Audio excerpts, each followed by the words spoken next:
it's a different series. So I want to, B'ezrat Hashem, tonight somehow to bring the things together, what we have discussed, in a way that I think it's very, very fundamental in Judaism. See, in the Torah we have quite a few parashiot that talk about the building of the Mishkan, of the temple. First we had in the desert, we had the mobile Mishkan, and then later on, when we entered Eretz Israel, so then it was Shlomo HaMelech was allowed to build the Bet HaMikdash, the temple. And the temple is very central for us. This is something fundamental. Constantly we pray to Hashem that He should bring Mashiach. Every day, 3 times we daven that that we would have the Bet HaMikdash again. And you see, wherever we daven, we pray all over the world.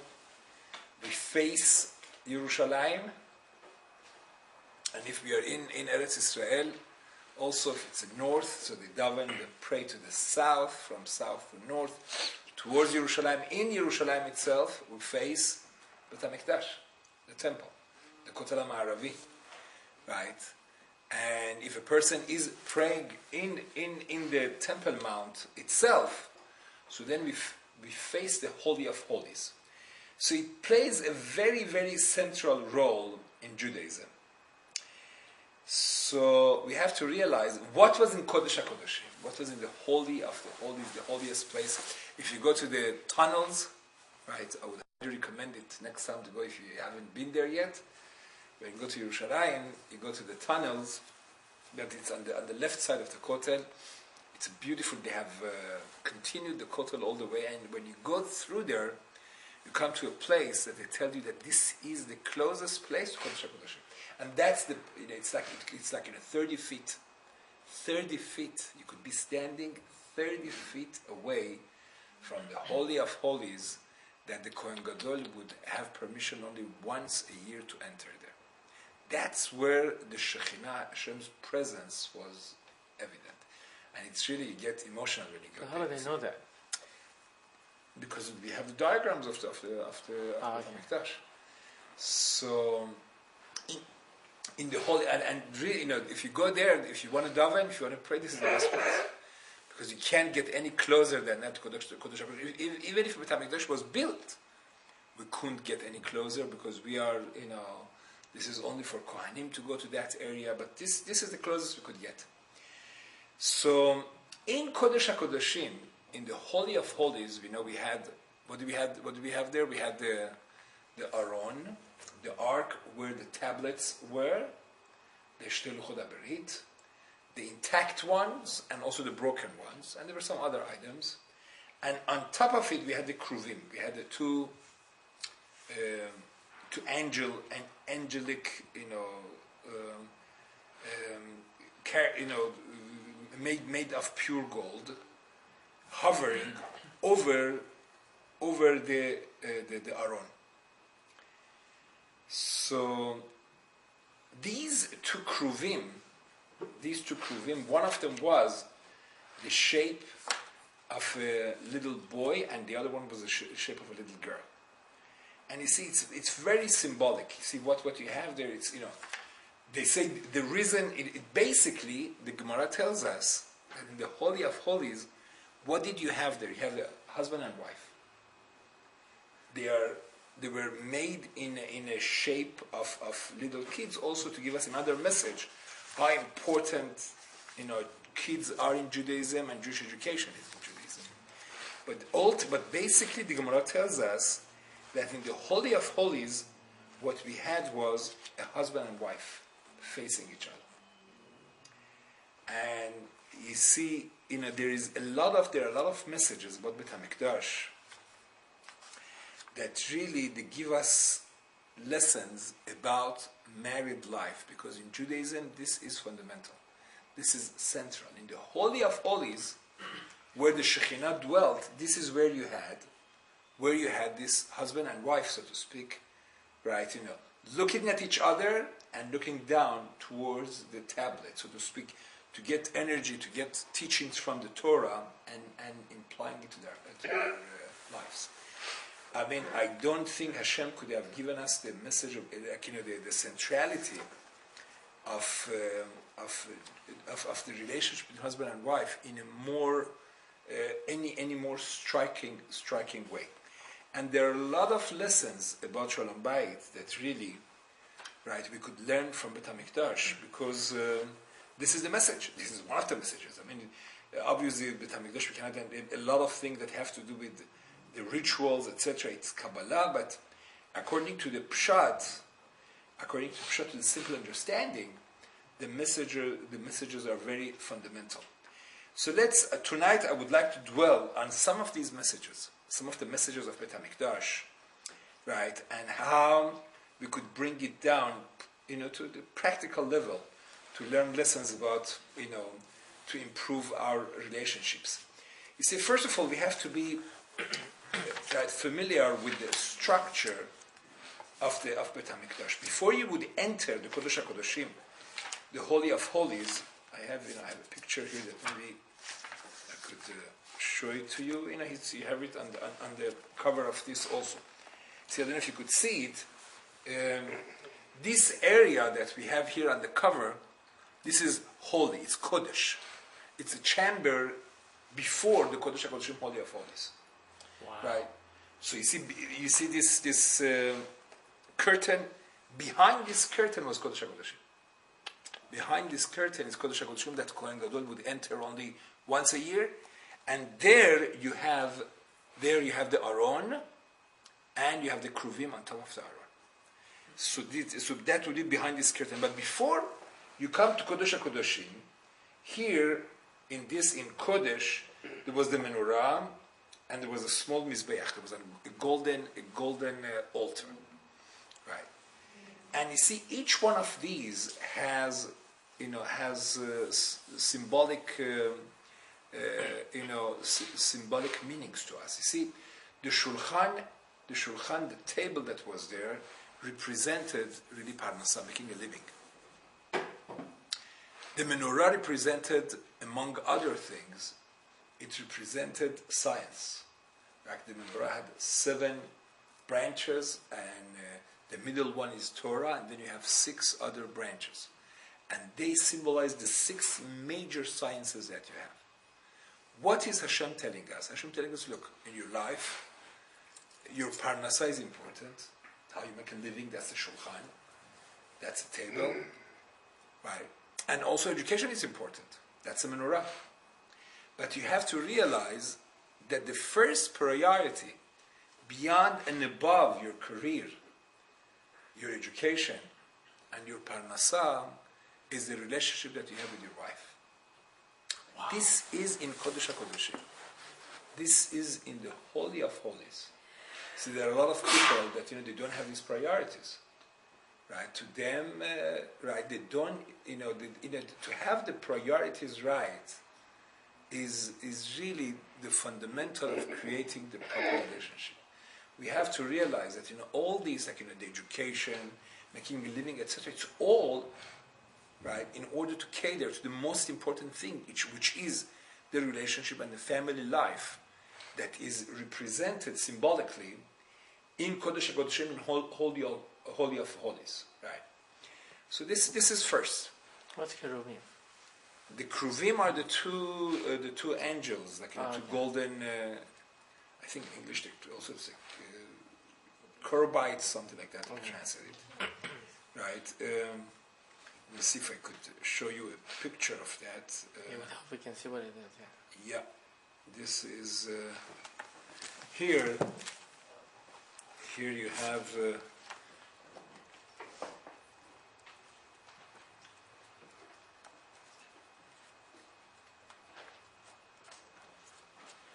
Here.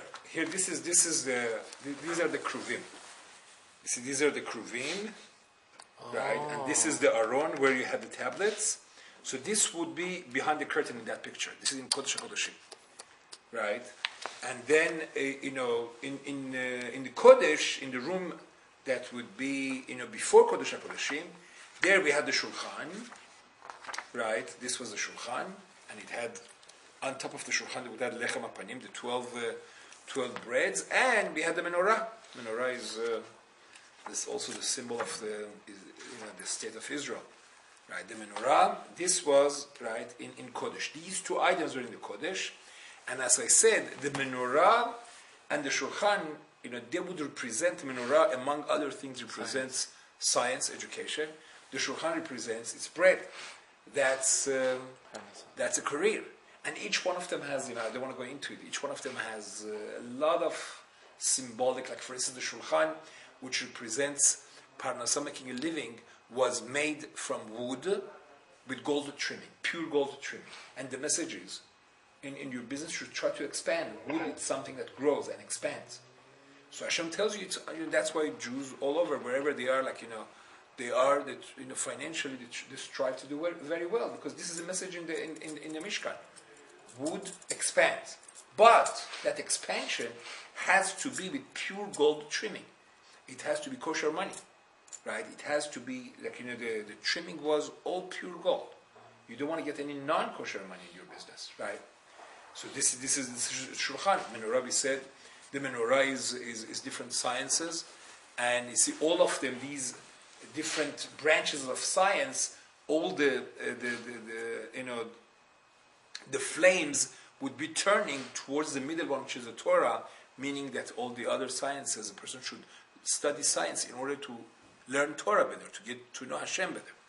But you see, with all the importance that all these items and all these facets of life have, the ultimate is Kodesh HaKodeshim. Kodesh HaKodeshim, over there, you have the husband and wife.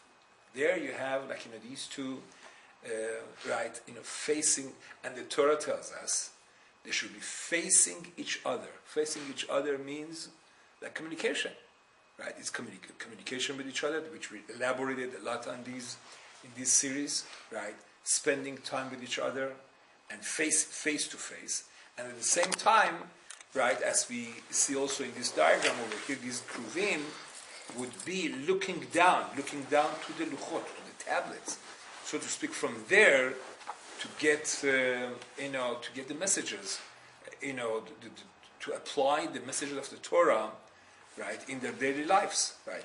You see, this is the shape of the kruvim. See, they're facing each other but looking down. So what else we had in the Beit HaMikdash? We had 2 altars. You had 2 mizbechot. Right? You had a huge mizbeach that was outside. It was a huge structure. And you had also the little mizbeach that was inside. And mizbeach, this was the mizbeach. This was the altar. And you see, the altar obviously symbolizes sacrifices. Chachamim tell us, right, to have the Shekhinah of Hashem dwelling amongst us, you see, sacrificing, it's very important. To compromise, to sacrifice. That's what the Mizbeach, right, symbolizes, right? I always tell couples that, before Rav Shach passed away, Rav Shach was 106, 7 years when he passed away. It's amazing, how Hashem gives long life to our leaders. Today was the 100th birthday of Rav Yosef Eliashiv. Rav Yosef Shalom Eliashiv is the leading halachic authority of this generation. He lives in Yerushalayim. I just saw in Matzav, the Matzav.com, if you're familiar with it, if you want, and it's a very nice Jewish news website. So he was born on Rosh Chodesh Nisan, right? So exactly today was his 100th birthday, and today in Israel, it is he's going to be. He went to visit this new synagogue that was rebuilt in the old city. I don't know if you follow the news in Jerusalem, in Yerushalayim now. It's very hectic because the Arabs think that the Jews, the next thing they're going to build the temple. Because, why do they say that? You have to realize that, because Gaon Mivilna, right? Gaon Mivilna over 250 years ago, he said, when this shul that was rebuilt and rededicated yesterday in Israel, this is called the Churbash, the call it the Hurva, Hurva. If you Google it, What's that you mean? Google Hurva and Gra, Hurva and Gra, Gra. You're going to see some amazing, articles over there, because the Gaon Mivilna that lived, he passed away 10 years ago. Gaon Mivilna, he predicted, he said, when this specific shul, which is in the old city of Jerusalem, that originally was built in 1700 and was destroyed twice by our enemies. The last time it was destroyed was in 1948. The Jordanians, right, destroyed it. He said, when this shul will be rebuilt, this is the turning point for coming of Mashiach. So, see, that's why the Arab world is in, turmoil now, because this was, Shransky, when he was the Sarah Shikun in Israel in 2002, he gave the budget for the rebuilding of it, and they did a beautiful job rebuilding this shul, and this was just dedicated yesterday. So Harav Eliashiv, on his 100th birthday, today he went to visit this shul. So Be'ezrat Hashem, Mashiach is around the corner. So anyway, so Rav Shach, I was talking about Rav Shach, that Hashem gives really long life to our leaders. When he was very old, if somebody would get engaged and they would ask from him to give them some advice for Shalom Bayit, how to have peace and harmony at home, he would say, Levater, v'od pam levater. Levater means to sacrifice, to let go. Right? It's the biggest enemy number one for marriage. Rav Steiper used to say it's ego. Horur, Gava. Like, it's me, right? It's either my way or freeway or the highway, whatever. This is enemy number one. And he used to say, he said the great majority of Shalom Bayit problems evolves around Gava. So that's why in Bet HaMikdash, you had two mizbachot, two altars. And the altar symbolizes sacrifice. Right? So that's another lesson. Also, it's very interesting that in Bet HaMikdash there were 15 steps that would lead to Kodesh from the lower level to higher up. And that's why we have also Shir HaMa'alot. We have 15 Shir HaMa'alot in Tehillim. Actually, we have 14 Shir HaMa'alot, just one Shir LaMa'alot. That we have Shir LaMa'alot. A lot of people make mistake with it. This is Shir. It's not to read Shir HaMa'alot, Shir LaMa'alot. The famous one is Shir LaMa'alot. And the other ones is Shir HaMa'alot. But how come 15? Because in Bet HaMikdash there were 15 steps. Ma'ala in Hebrew means step. It's very interesting. On these steps, they always would have, they had instruments. They had musical instruments that Leviim would play. And so it's very interesting that, even if they were missing some of the sacrifices, still Bet HaMikdash, the temple, would continue to operate. But if the musical instruments were missing, they would close Bet HaMikdash. And you see, music, simcha, it's essential. This is the message. In a home, right? In a Jewish home, always you have to have simcha. It cannot be it's like some kind of military type of boot camp. It's not. It has to be a place that there is simcha there. Right? Simcha, you see, it's amazing. Right? You would have thought that the sacrifices are more important. He says no. If the musical instruments were broken or whatever they could not play, there was no simcha, and they would shut down the Bet HaMikdash. But the Rav Hirsch says a beautiful point. He says that they would stand on these steps, and that's how they would go up with this, climbing these steps to go to Kodesh HaKodashim. So he says true joy, true simcha. Simcha is joy in Hebrew.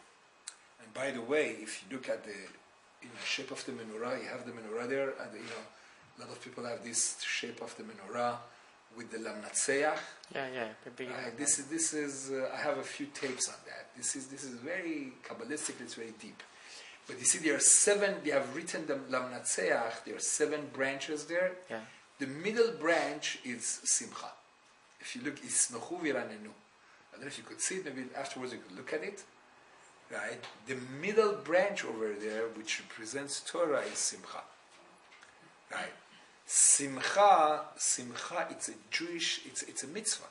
You have to realize that the Torah says that all the curses that come in Parashat Kitavo in the Torah, it's because they come in a person's life, Duraz Hameh, Rachmana Letzlan, because you did not worship God besimcha betuv levad, because you did not worship God with joy. Right? Joy, simcha, it's a mitzvah, it's fundamental. So Rav Hirsch says that simcha comes from tzmicha. Tzmicha means growth. He says spiritual growth is something that brings simcha. When a person, when we study, when you get some new insights from the Torah, it's mamash. It's like it clarifies, doubts in life, right? You see, somebody, Chas v'Chalil, Rachmana Litzlan, is an Avel, he cannot learn Torah because Torah brings joy. On Tisha B'Av, we cannot learn Torah because we are in mourning. So Rav Hirsch says that tzmicha means growth, spiritual growth. Simcha means joy. He says this is like the steps, that's what they symbolize. You want to have simcha in life, you want to have true joy in life, that's spiritual growth. Right? And it's for a couple, for husband and wife, right? To be engaged on a regular Torah studying. You need to have. It's actually the same message, like the husband and wife. They're in Kodesh HaKodeshim. They're looking at each other, and they're, so to speak, looking down, it's like they want to see what the luchot, what the tablets teach them, right? So it's like this is something that could really also bring simcha. There's no simcha like Torah. Simcha, tzmicha. Right, so Rav Hirsch says that this is one of the messages that we see from Bet HaMikdash, that all these they just lead us to the Kodesh HaKodeshim. You see, we know the enemies of the Jewish nation, they always strived to destroy Bet HaMikdash. That was their thing. They wanted to destroy Bet HaMikdash. First temple, second temple. Why is that? So Mekubalim tell us that we know, right? We know, first, it's a deep Kabbalistic insight, but then we could bring it down very, very practical. You see, from the beginning of creation, HaKadosh Baruch Hu created the positive forces and the negative forces equal.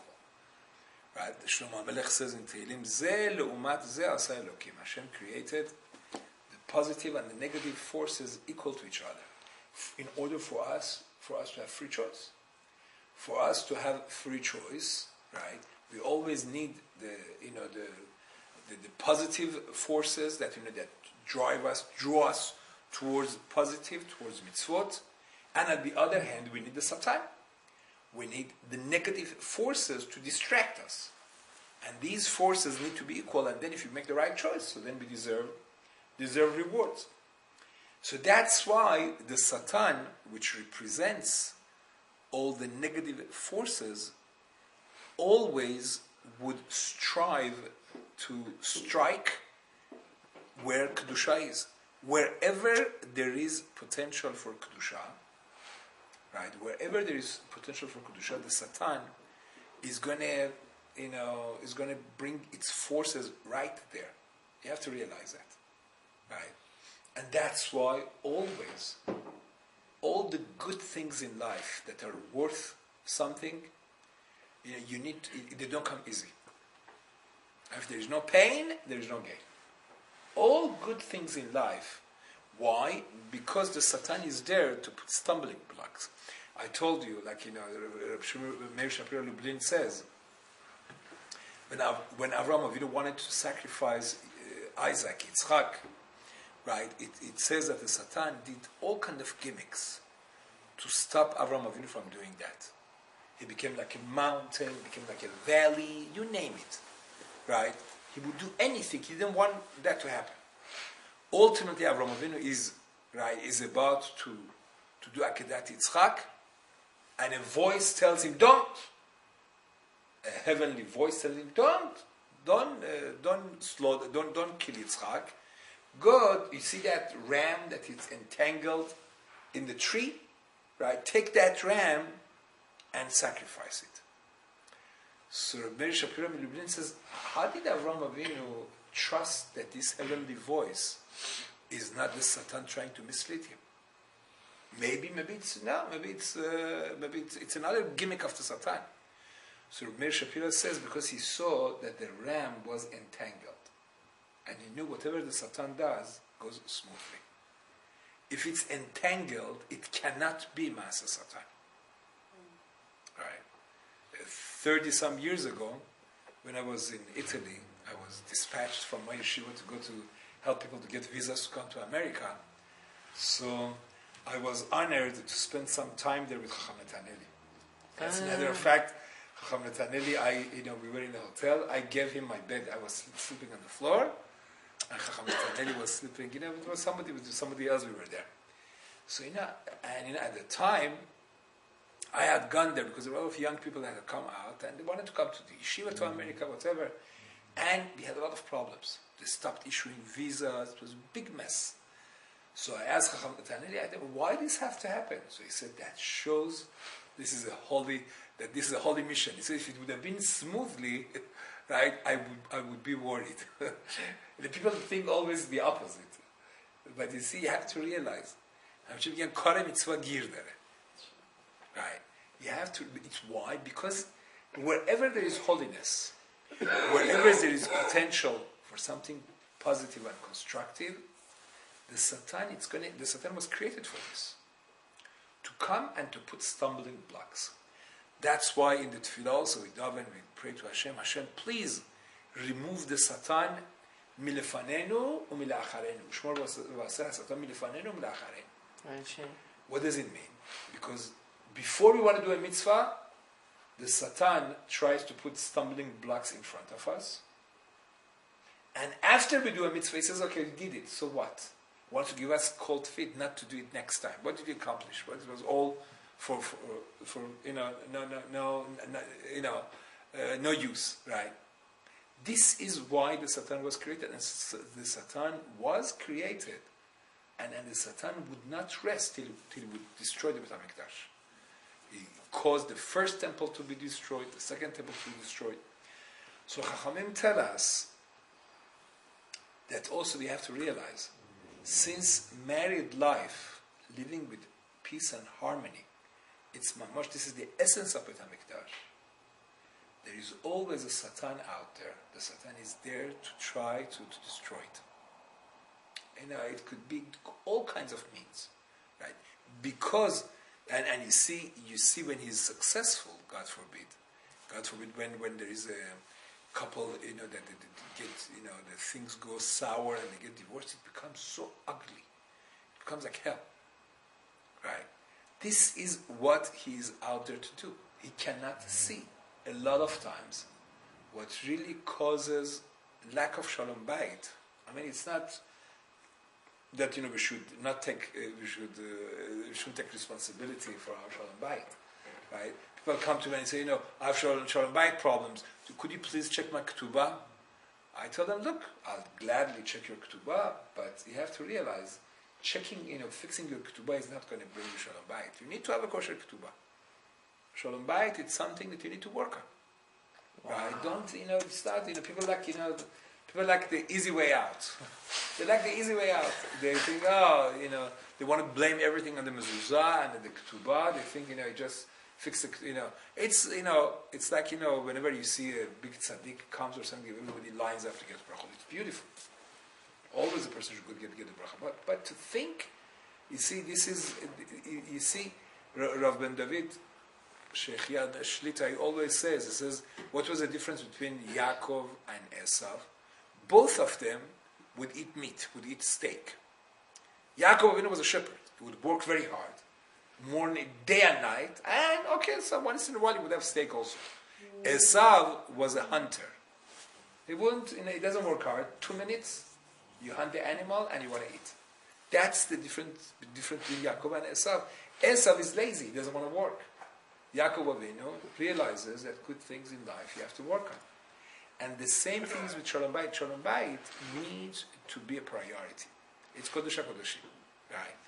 More important than Parnasah, it's more important than education, everything else. These are all means to come to that, to fit to that, right?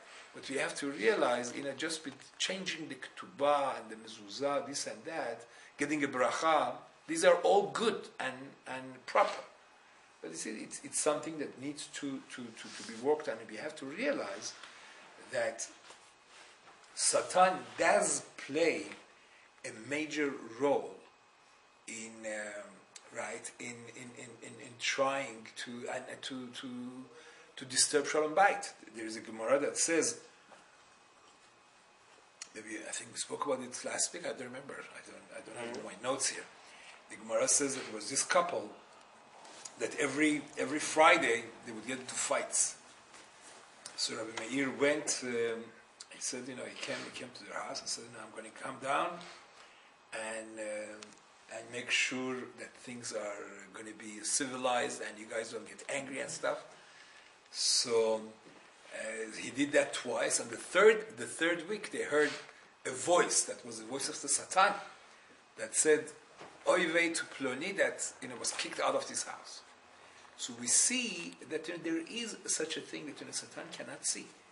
Satan cannot see when there is peace and harmony, because he was created to destroy that for us, in order for us to have free choice.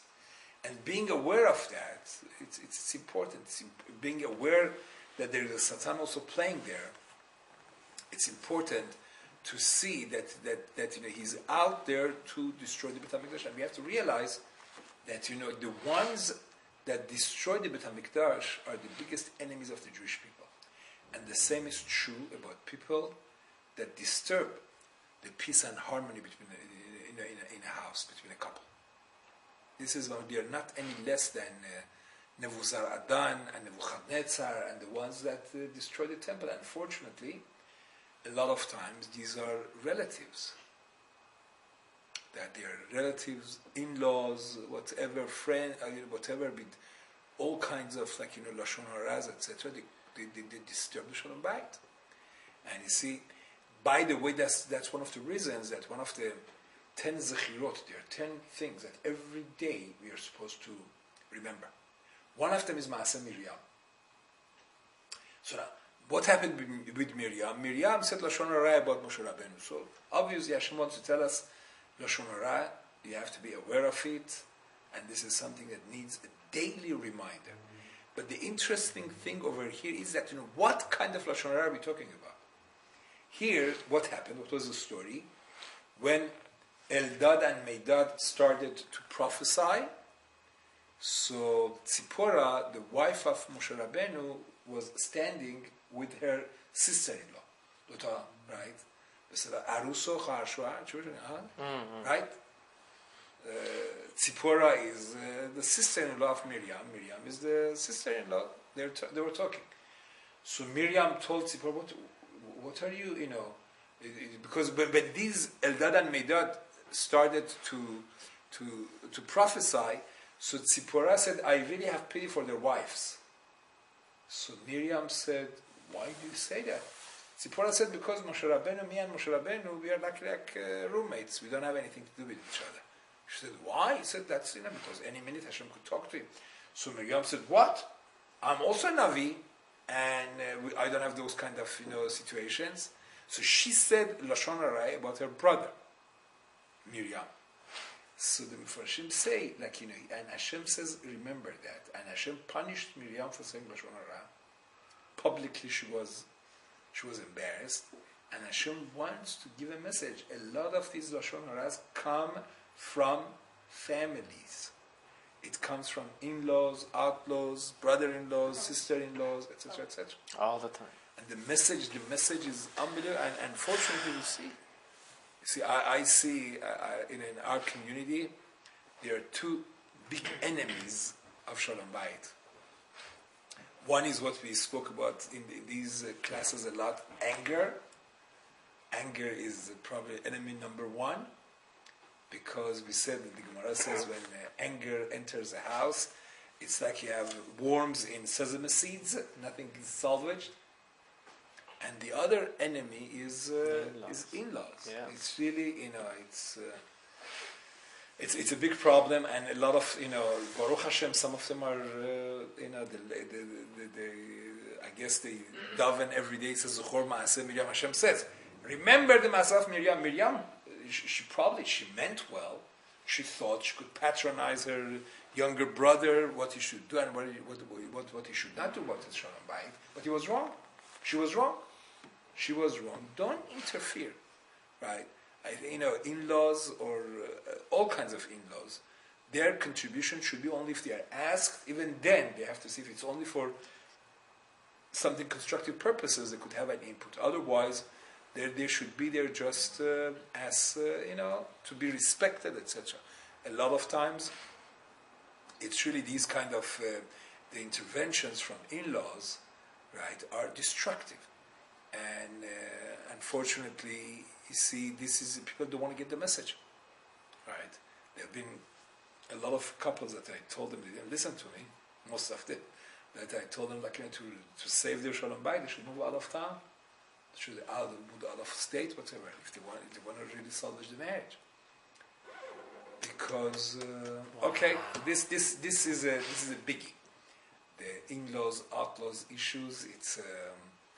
It's unfortunate, and you see, the Torah considers, right,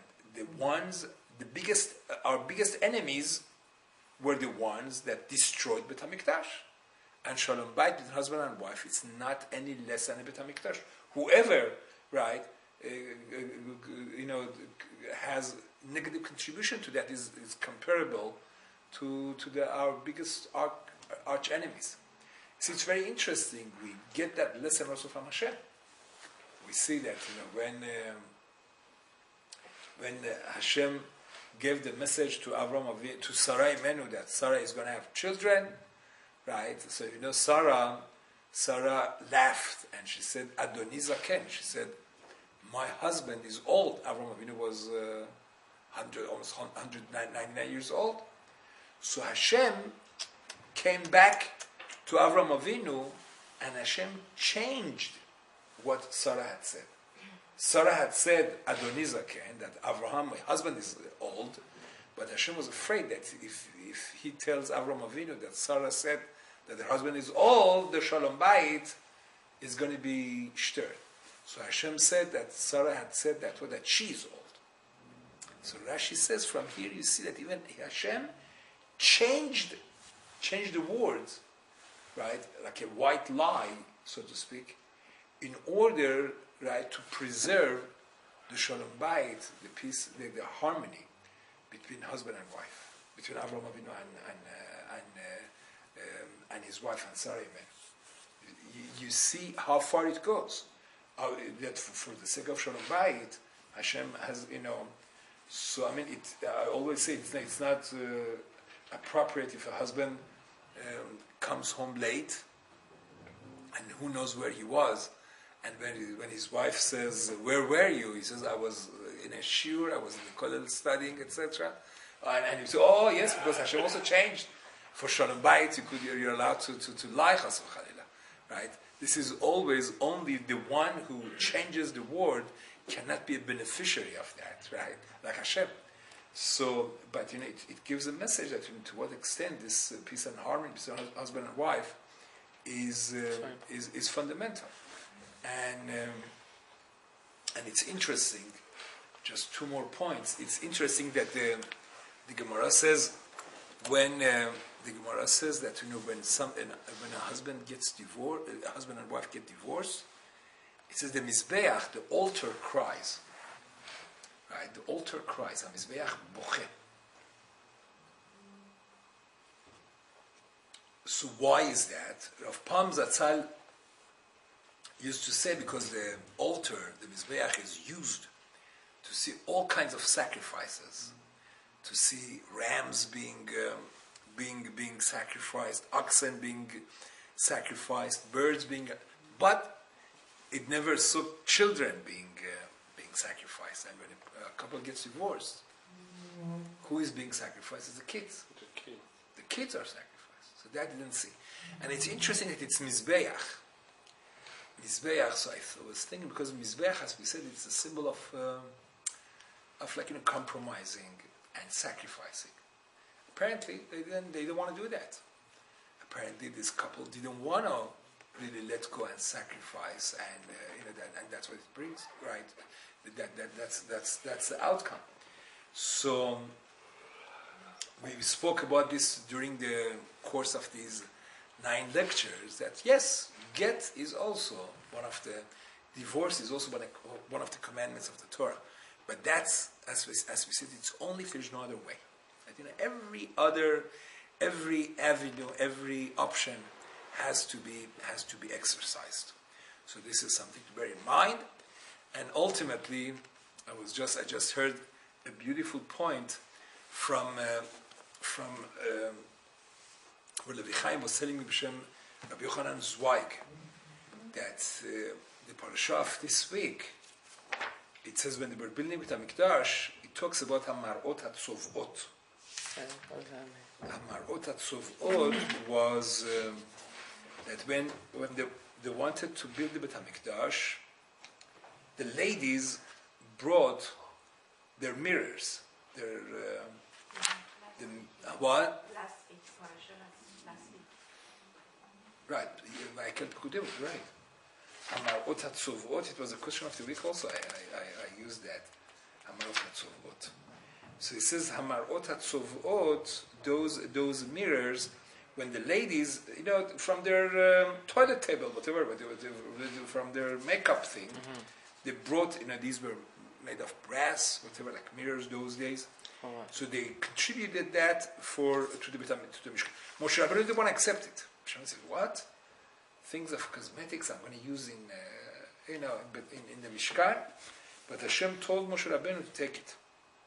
And from that they made a cure.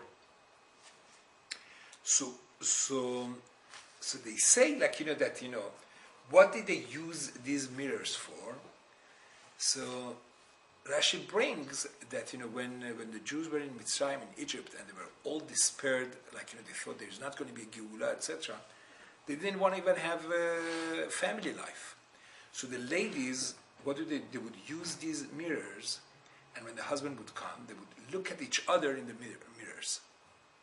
So you see, usually you might have thought that the mirror is used for the ladies, right, to put makeup. But Rashi says that they would look at each other in the mirror, the husband and wife. And Rabbi Zweig said a beautiful point that really we cannot look at ourselves. We do not see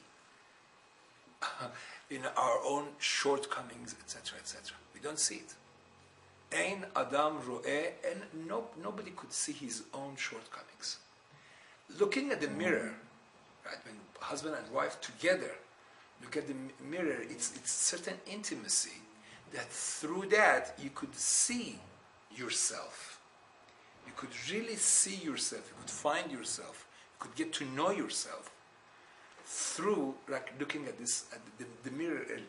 Married life is that mirror that shows you. You could look at each other.